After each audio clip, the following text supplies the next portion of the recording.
Welcome, friends, back to the Performance Mindset Show. I am your host, Amy Calandrino, CEO of Beyond Commercial and author of the book, From Perfect to Real. This show is all about leveling up in business, real estate, leadership, and life by shifting how you think, grow, and lead. Each week, I bring you real conversations with top performers and mindset experts who are building big lives on their own terms. If you are ready to ditch perfection, trust your path, and grow with intention, you're in the right place. Be sure to subscribe and let's get right into it. So today I have with me Derek Dombeck, and he's actually in Wisconsin, and he has been invested in the market since 2003. He's been through a lot of different ups and downs, but his expertise range from structuring of the deals to wholesaling, flipping, landlording. He's also been involved in lending and investing through the years, and he's been involved in thousands of transactions. He's also written 2 books. One is Next Level Your Life, and the other one is Your Transformational Journey. He also has his own podcast, and so he's been married now for more than 2 decades, and he's a self-professed adrenaline junkie. So we'll have to talk a little bit about that. I get a shot of energy myself from doing deals. They're kind of addicted. But let's get into it. Welcome to the show, Derek. Well, thank you so much for having me on, Amy. I appreciate it. And I'll be honest, every time I hear my bio, I just kind of think, that sounds great, but I'm just a regular person like everybody else. So that is very true. I had an opportunity back when I was in the legal field, and I was doing this big piece for the anniversary of a bar association back when I was in the legal industry. And I had the opportunity to interview the former chief Supreme Court justice for the state of Florida. And he actually presided over the Terry Schiavo case, which I know everybody heard about, nationally. And here he is, he's coming into the law firm, into the office. I'm going to interview him. And a couple of friends just said, he puts his pants on the same way, one leg at a time. He's just a normal person, just have a normal conversation. And that's been invaluable because, I was able to push through that fear, have that conversation, which has obviously led to a lot of different things. And, sometimes I have anxiety in doing the podcast, but then, you realize they're just people. Well, the fun thing is, Amy, the podcasting world, we get to meet each other in ways that we wouldn't otherwise. I recorded one of my shows this morning with a guy who he has $750 million worth of apartments that his organization, operates and takes care of. And we wouldn't meet in a bar or church or a grocery store in any other way, but we get to have these conversations. And so we are, I would say, the majority of us that are out here just trying to give out good education material and help people all are heart-centered. And that's what I love, having these conversations. So anything I can do to help your audience, I'm happy to do so. I like that you use the word heart-centered, because I think having a podcast is very heart-centered. You start it, but then also I think in so many ways after you start the podcast, it also, not only helps your audience, but I think also it can be transformational, in your own life. Again, being exposed to these people you would never otherwise get to meet and have these conversations. And even sometimes you translate these into real life. Yeah, absolutely. Absolutely. So yeah, tell us a little bit about your background. Obviously, people can read about it, but what would you say is your origin story of how you got into real estate investing, and tell us some of the highlights of that. Well, there's been lots of highlights and lots of lowlights, but I started as just a construction worker in my 20s. And knew that I was good with my hands. And so when I bought my first couple of fixer-upper properties, they were just older rental houses like most people start with. And at the same time, the markets were really starting to boom and pick up, we started to invest in Florida real estate, even though I live in Wisconsin. And the first 3-4 years of our business, we thought we were just great, right? Everything was going awesome. Banks were throwing money at us. And then the markets crashed in 2007 and 8. And, I lost damn near everything. And that was when I had to make a decision. Do I quit and tuck my tail and go hide, or do I figure out another way? And I've never been one to quit. So one of my big pet peeves now, and I don't really care if it's residential, commercial, what type of real estate you want to be in, is I think people lean heavily on institutions and banks and don't take the time to learn alternative methods of buying or controlling real estate. So my main goal on every real estate transaction now is I want to do it with a creative structure first and foremost. If not, then cash. And if not cash, then third is with institutional financing. And by doing it that way, when the institutions can't fund, you have other tools in your toolbox. Most people do it, I'm going to go to a bank first because it's cheaper money and it's easier. And that is and can be true until the banks change their rules and stop lending to you. So if you already know how to do the creative stuff, you have access to cash, and you are bankable, you've got the best of all worlds. But I did it the opposite, right? I started with banks, and then banks couldn't and wouldn't lend to me. Now I suffered for a long time. I had to learn everything. And then I started getting creative, and then I started building cash investors or my own cash. And that's what most people do. They do it in that same route, but they do it out of necessity. If you are bankable from the beginning and you're bankable throughout your entire career, congratulations, that's great. But you are still, to a certain degree, owned by the bank, and they make the rules. When you get to a point, it's very freeing when you don't need a bank. And like, I have enough private relationships with investors that I've built over the last couple decades. When I get a deal, I make 1 to 3 phone calls, and typically, unless it's a larger deal or it's a different deal, I've got all the cash I need for that deal. I don't fill out applications. I don't have credit checks. I don't have any of the, the full on, I don't even want to use the words, just full kimono. Yes. Yeah. I mean, I don't need the full cavity search, right? Yep. It's if it's a deal, it's a deal. Let's get it done. And that's the way I've done it. I have not used a bank for a real estate transaction for investments in 15 plus years. Wow. Yeah, that is interesting. So and goal. That hits with me. I mean, I did not know about GPs, LPs, investing, and all these kinds of stuff. I come from a very blue collar family. And I'm like the first in my family to graduate from college and all these different things. But I remember, my husband, my now husband, we were looking to buy a building for his law firm in 2010. Mm-hmm. What do you think the answer was, even though he had a lot of money? It was no. I mean, there was no money there. And so we ended up renewing the deal, where we were, and then renting a while longer. And it took us until the timing was right.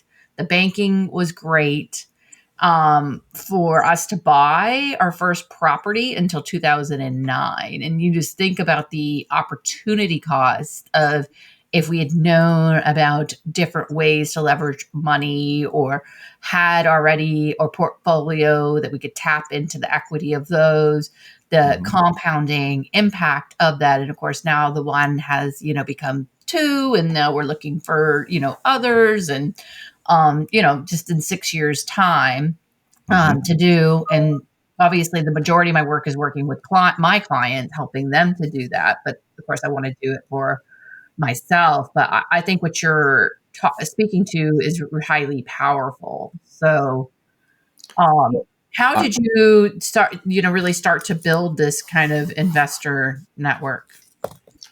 that's the part that took me the longest, right? Because that's all about mindset too. If It you is. are out there saying I'm going to go ask people to borrow money from them, that's scary. And most of the time people fail because they come across as if they're needy. When you have more of a track record and the mindset of, Amy, I have an opportunity for you to invest in, and that opportunity is going to give you, whatever the returns are, 8, 9, 10, 11, 12% return.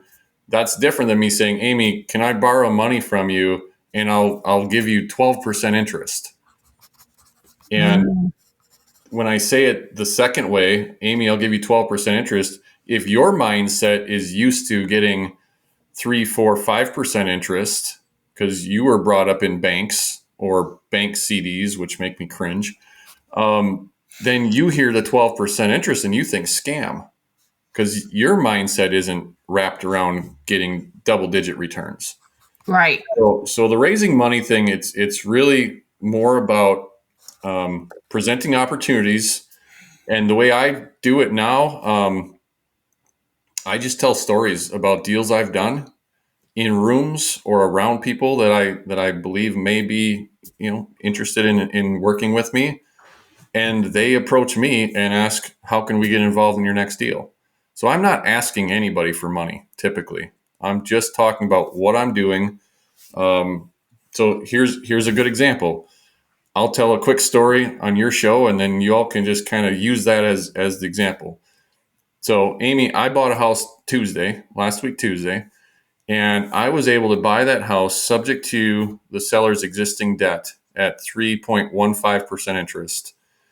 He was about 6 months behind on his loan, so I had to bring some cash to catch up his payments and reinstate the loan. He needed some cash at closing to move out, and then he's actually carrying back his the remainder of the sale price and collecting $500 a month at 0% interest until paid in full, which is about Wow. 4 years. Okay. So in that entire transaction, I did have to bring about $26,000 of cash. But I have this religion about not using my own money, Amy. So I bring in an investor on a participating note. So I'm paying my investor a usually 6 to 8% interest rate, interest only. And then I give them part of the equity of the property. So they get paid on the tail end. And that percentage can be usually in the 10 to 20% range of, interest ownership, shall we say. It's not really ownership, but they've got that in this participating note, okay, which ultimately gives them double digit returns. So that's kind of the end of the story. Now, when I tell that story in a certain room, it intrigues people and they start asking questions. First question is, gosh, you bought that property subject to existing financing at little over 3% interest. That's good. How did you get the seller to carry, his payments at 0%? That's usually the second question. And the third question I'll get is, you got this investor who's getting 6 to 8% and they get part of the deal.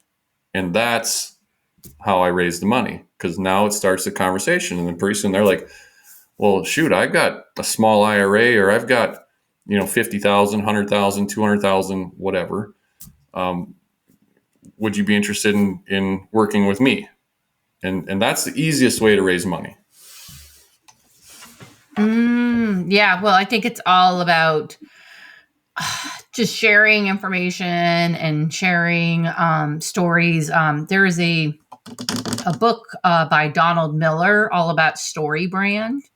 Mm-hmm. And there's a lot of brokers that just put this picture of themselves in front of a building and they're like, I sold this building for $12 million. And you see it all the time, like on LinkedIn.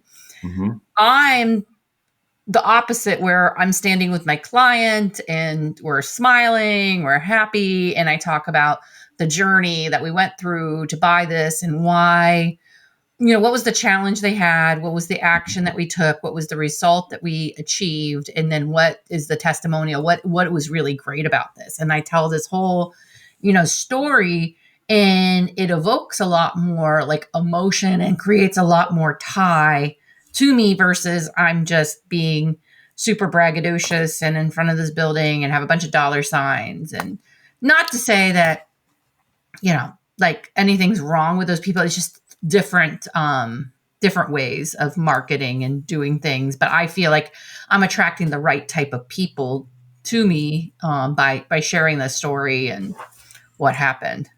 I agree, and I don't necessarily have anything against people that market that way, but that turns me off. I don't want to. I shouldn't say I don't want to. I'm not impressed by somebody standing in front of a Lamborghini in a mansion, right? And trying to show that they have something. That Lamborghini is probably a lease, and the mansion it's an Airbnb and they don't actually own it. I mean, that's a possibility, right? Anybody, or it's just photoshopped. So I much rather deal with people that I can see have, again, they're heart centered, they're genuine, they're helping people, and other people can back that up. I don't. It's not about money. It's about relationships. One thing you were talking about too is you mentioned in one of the deals that it's like 2 or 3 investors in the deal. One thing I've noticed too that can be very powerful is if you're very successful, you can just say that there's limited amount of opportunities, and Mhm. generally that can help. Like I have someone who's opening up another concept and getting outside investors, and they had to say no to a lot of people because there are just only so many opportunities. And that's more that abundance versus the scarcity mindset. Yeah, and that can be used really well, but it can also come across as the used car salesman. So if it's legitimate and you truly have, I need $1 million and I've got 10 people on the short list. And once it's gone, it's gone. That's fine. But we all have seen it where it's used and somebody's saying, well, I only need, $1 million.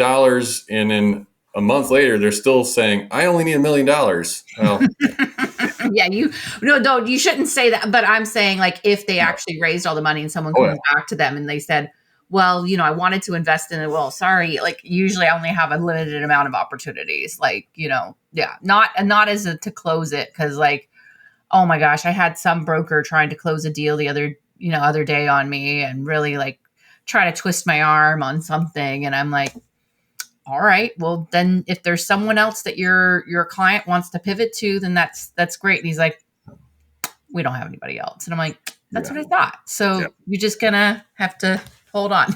I would make one last point on this, Amy, Yeah. is don't prejudge, right? I had somebody that started off with me as a $68,000 investor, and I always asked the same question. His name is Mike. I'd say, Mike, just invested $68,000. If I have another deal, should I call you? And he said, yeah, give me a call. So a couple months later, had another deal. I don't remember exact dollar amounts. I was like $125,000. And I called him up. He said, it was always interesting because Mike never really knew what they had exactly. His wife took care of all. I mean, he knew ballpark, but he would always have to ask his wife. He said, well, let me ask Beth. And so he funded that next deal and asked the same question. Mike, if I have another one, should I call you? Sure. So over a period of a year and a half that started at $68,000, they had over $500,000. I've been putting Mike and Beth's money to work now for 8 years. 8 years. Wow, that's incredible. And they get a great rate of return compared to what they were getting. And now, they don't want the principal back. They use that interest as part of their lifestyle. And he has absolutely no desire to have his principal back anytime soon. And of course, it's all secured by, real estate holdings. So Yeah. So just don't prejudge. I had no idea that Mike and Beth had that kind of money. And that does not include their retirement accounts. This was just, you Free know, cash.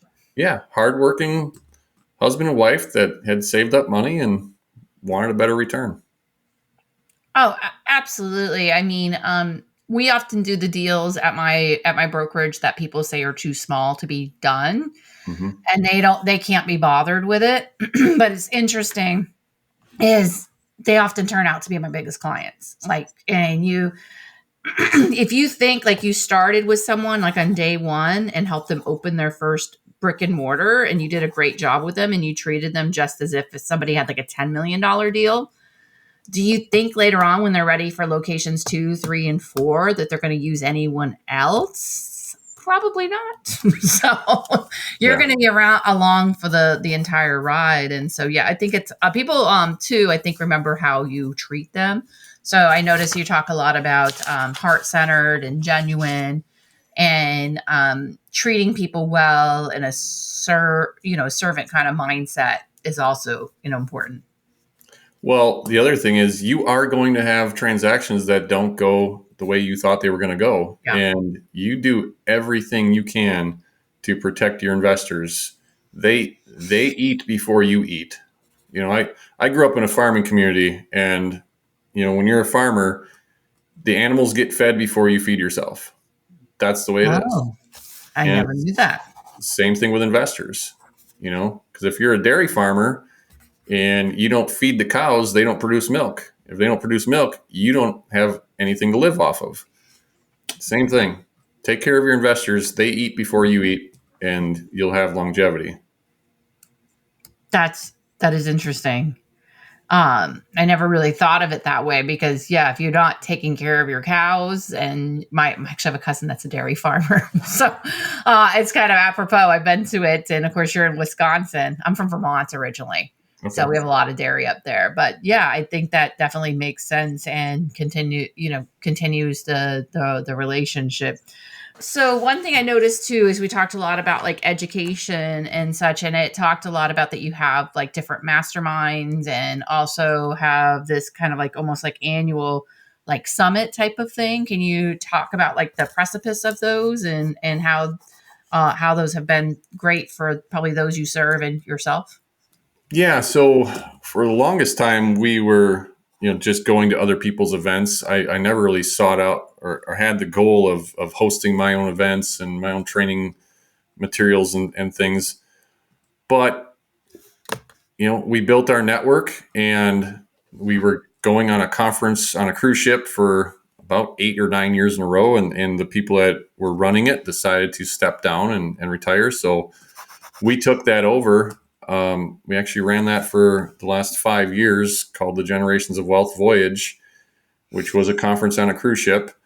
And we have decided to not do that in 2026. I guess we'll see what 2027 looks like. It's interesting when you get into the space of hosting events and trainings with entrepreneurs. And we're up, and this is something I'll tell you that no promoter will tell you publicly, because everybody wants to be flashy and the Lamborghini and the big house, right? But when you're promoting, there's a lot of stress and there's a lot of overhead. And we've lost money the last several events putting them Yeah. on, and everybody has a great time. It's just, if I'm going to spend 6 figures to throw a party, I'm going to do it probably locally instead of on a cruise ship in the Caribbean. And the whole point of any education material or any seminar you ever go to, or mastermind you go to. Now, mastermind, I want to clarify my definition of mastermind versus how it's used most often. If you're going to an event and you are sitting in the audience listening and never have any input, that's not a mastermind. That's a Yeah. seminar. However, most people are calling that masterminds. To me, a mastermind is when it's a collaboration. You're in a smaller setting. Everybody gets a voice. You're helping each other. That's what I consider a mastermind. And we've been hosting those for 6 or 7 years on a small basis, of small being each group, 17 to 20 people. We would go and stay in a house together, typically in a Yeah. nice, warm, tropical place, because we live in Wisconsin. And, 4, 5, 6 days of just immersing, with just pure immersion with your other friends. They become family at that point, and you help each other in business, life, health, relationship, whatever. And it's very vision orientated, meaning I want people to figure out, and I help them figure out what they want their personal vision for their life to look like first, and then build a business in the time that's left that supports your personal vision, which is the opposite of what most people do. Most people work 60, 70, 80 hours a week, and they say, I'm doing this so someday I can enjoy it. Well, someday doesn't always come. Right. And so I really want to live that. Our mantra at the Generations Wealth is live your vision, love your life. And if you're able to spend that time with your families, with your loved ones, and do all the things you want to do now, and not wait until your quote unquote retirement age, I don't actually believe in retirement. I don't ever want to retire because I enjoy what I do. So why would I want to quit that and sit in a chair and probably die earlier? So. Oh, I'm with you as well. Like I don't ever see myself retiring. One thing that's interesting is I have noticed I have a lot of friends that do different events and different sizes and all these different things. I do find that when you do those groups that are 15, 20, 25, you're kind of staying together in a house or whatever it is, and you're focused on, like, I have one friend that does more like retail investing, and she does that. It's great. I feel like you just build these incredible bonds. Like, I remember staying with a bunch of ladies in real estate out in Tahoe, and like we're cooking food together, we're breaking bread together, we're hanging out together. You just build these like incredible relationships. It makes me think of something in that I had someone on my podcast not too long ago, and he was talking about being like a shrimp boat captain, and you're like out there, and you're doing this big thing, and it's not as versus being a spearfisher.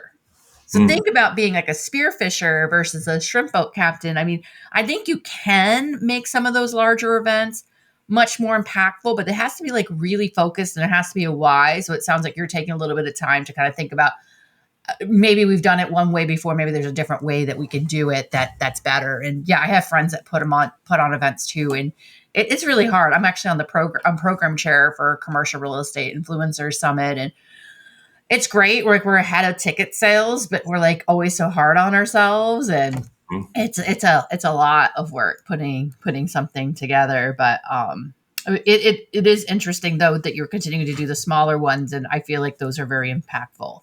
They're small but impactful. Well, and the goal of any larger event is to funnel people into the either higher ticket coaching or mastermind type Right. stuff. And truth be told, that's really what the conference at sea was designed to do. Right. The challenge with that now is, it's not cheap for people to go on a week-long cruise. And ultimately, most of us that are in the education space, and I don't really consider myself really there. I put out a negotiations training. I do some coaching and mentoring, but my base is I'm a real estate investor. Yes. Right? And I think that's important too. Is the person you're going to learn from, are they in the business of investing, or are they teaching the business of investing? Ooh. Right. And most of the larger events, or any events, they're a funnel, and they are typically drawing you in, getting you all hyped up, moving you up in price point in their coaching programs, which I have no problem with. Like, if they're bringing the value and you can get a return on that investment, fantastic. Mm-hmm. But again, what are they truly in the business of? Promoting education or actually investing? So when I teach based off of experience. I have what's called the Elite Negotiations Academy. Twice a month, my students come on and we take a a recorded negotiation call, whether it was mine or one of the members. And for an hour, we pick that apart. Yeah. And, that's off of real life stuff. And I teach people how to negotiate properly in real estate. But that is not how I make a living. That is how I grow my network. Oh, And yeah. and those people, some of which will end up being investors along with me in deals, or they may have their own leads that they don't know how to creatively structure. So I can get involved with their deals that way. That's what it's really all about. But the other educators that are just trying to sling, we used to say books and tapes, but that ages me. So now they're just, they're just slinging, internet links, I guess we'll call it now. Yeah, I know, right? It's not as glamorous and as profitable as most people think it is. And I know a lot of educators and promoters across the country, and most of them are, they're putting on a dog and pony show. So, Well, I think, it's interesting. The same person that used that analogy of being a shrimp boat captain versus spearfishing talks about like so many different industries can become saturated, and it's all about differentiation. And it sounds like what differentiates you is you're on the front lines, you're doing this, and you're able to share with them versus some program, which not, I'm sure you have like a construct to it, but it's different. One thing I did want to ask you though is, because you mentioned the elite negotiations course, what is the biggest mistake people make in negotiations? oh my God, I could go on for hours. We got to pick one. I'm putting you on the Biggest spot. one, putting themselves first instead Ooh. of instead of the client or the person on the other side of that negotiation. Okay. Yep. Second one, because I'm going to give you a second one. Okay. Go for it. Um, I think the biggest mistake is people don't speak to other people in a way that they're being heard. Okay. So within the first 2 minutes of any conversation, and understand that a negotiation is nothing more than a social interaction. Every social interaction is a negotiation, whether you believe it or not. If you're trying to get somebody to, go out on a date with you, get your child to go to bed on time, whatever it is, everything is truly a negotiation. And that's not a negative word. It's a good thing. Yeah. But I need to figure out what, based off social cues, based off body language, what you say, how you react to what I say, what type of personality you are as quickly as possible. So if I feel like, Amy, you're analytical, and I'm the furthest thing from analytical. I'm a driver. I don't like data and details. So if I'm talking to you, Amy, in a way that I would be hearing myself, you are most likely going to check out or end that conversation or negotiation very quickly. If I realize you're analytical and I start talking to you in more analytical terms, giving you more data, giving you more, background and research type materials, you're going to hear me, not just listen. Okay. So in the original movie, White Men Can't Jump, there was this scene where they were driving in a car and they're talking about Jimi Hendrix. And Woody Harrelson's character, again, this is dating me too because I'm old, and the new White Men Oh, I Can't remember Jump. this. I remember this movie. So Okay, so Wesley Snipes, Woody Harrelson, they're it's driving in a probably car. dating me too. So Yeah, you're 29, clearly. yes. They're talking about, Woody Harrelson's character listening to Jimi Hendrix, and they're saying, "You can't hear Jimmy," and he comes back, "Well, I listen to Jimmy all the time." He said, "Yeah, you listen to Jimmy, but you can't hear Jimmy," and that always plays in my head, right? Like I can say the words, I can put the stuff out there, but if you're not actually hearing me the way I need you to hear me, that negotiation is not going to go the way I need it to go. And the third thing is there's always an alpha and a beta in every social interaction. And if you don't know which one you are, you're not the alpha. And you need to be leading that conversation at all times. So, Oh, I like those three. Yeah. I think again, yeah. These are all really good. And I do agree with you too. Like just even in social interactions and dealing with things that it is a negotiation and another opportunity. And yeah, I try as much as I can in negotiations to lead, but without being like overbearing and a bulldozer and making Oh, sure I'm communicating in a way that yeah, it's almost like a tango. 100%. And just because you're the alpha doesn't mean that you're beating your chest, alpha. It just means you are in control, leading that conversation at all times. Sometimes that means you need to actually pull back and tear up and within, not to be fake, not to be manipulative. I mean, to actually sit with somebody. And I've laughed with people, I've cried with people, I've prayed with people. I don't prejudge anything or anybody.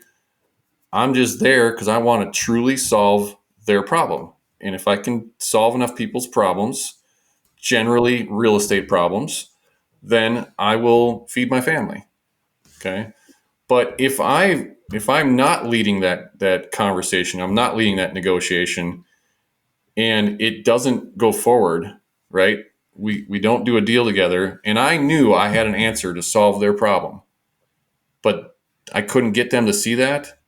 Shame on me, because now I can't help them. They walked away. So it's I believe in taking full responsibility for all of your actions, good and or bad, whatever comes of it. If somebody says no to my proposal and I truly know in my heart that I could have helped them, I did them a disservice and that is my fault and I should have tried harder. So, I think it all comes down to, like you said, yeah, accountability and then also being in control. The guys that tend to be beating on their chest, yelling. I've had someone like hang up on me, they're not in control. And you're not going to forget that too. That's going to be a lasting impression of someone on you. So that's really powerful advice. So we've had a great conversation. Is there anything that we haven't chatted about that you would like to talk about? I really, obviously, I want to help people any way I can. Anybody that wants to just check out the Generations of Wealth podcast, I would appreciate it and see what they can do. What I can do to help you. Right. But beyond that, I always enjoy my guests. Again, I get to talk to people I wouldn't typically get to talk to. And I love coming on other people's shows because I don't have the pressure of being the host. So I can just talk. And but I really just I think I want your guests to come away with a couple different things. Number one, go out there and be heart centered and help people first and foremost. Second one is I am very passionate about negotiating because I think so many people go and spend all the time, the money, buying the gimmicks, buying the courses, whatever it is, commercial real estate courses, and they don't ever spend time learning how to talk to people.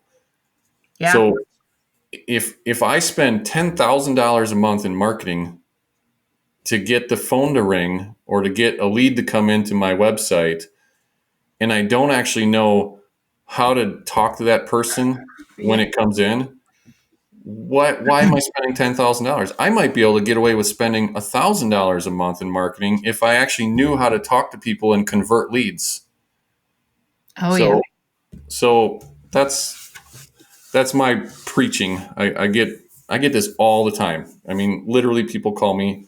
I lead RIA groups. I coach. I mentor. I get people all the time, and they just think it's a numbers game. It's not. It doesn't have to be a numbers game. No. If you have a really good batting average, Yeah. I don't have to have a gigantic team and all of that myself personally because I know how to move the ball across the court and keep scoring. In less energy and effort than others. Mm-hmm. Although I always like to learn. Too. I think you can always be leveling up as well. I know the most successful athletes in the world. Just because they became really, successful, like Tom Brady and Michael Jordan, they never stopped like working on their skills. So I still think there's a place, like even if you've been doing real estate for a while, and you want to brush up on your skills, whether it's negotiation or otherwise, it sounds like you have some great avenues there. So that's awesome. Yeah. What is your best website or way for someone to reach out to you? It's just my name, derekdombeck.com. Okay. And if you go there, I have been a part of 2 books. These books, Next Level Your Life and the Transformational Journey. I'm a co-author in these books. They were, so they're a bunch of great authors from all over the place that Yeah. everybody has, their story in it. These are put out by Kyle Wilson, published by Kyle Wilson, who was the man behind Jim Rohn. If you know. Oh, yeah. So I actually was going to bring up Jim Rohn when you were talking about all the tapes because I still listen to old recordings of Jim Rohn. And he's like, well, now we're getting to the end of the tape or whatever. And I'm like, oh, that's right. Or so Kyle, he was the man that built Jim Rohn International. He took Jim from having, 50 butts in the seats to thousands of people in the seats. Wow. Kyle built all that.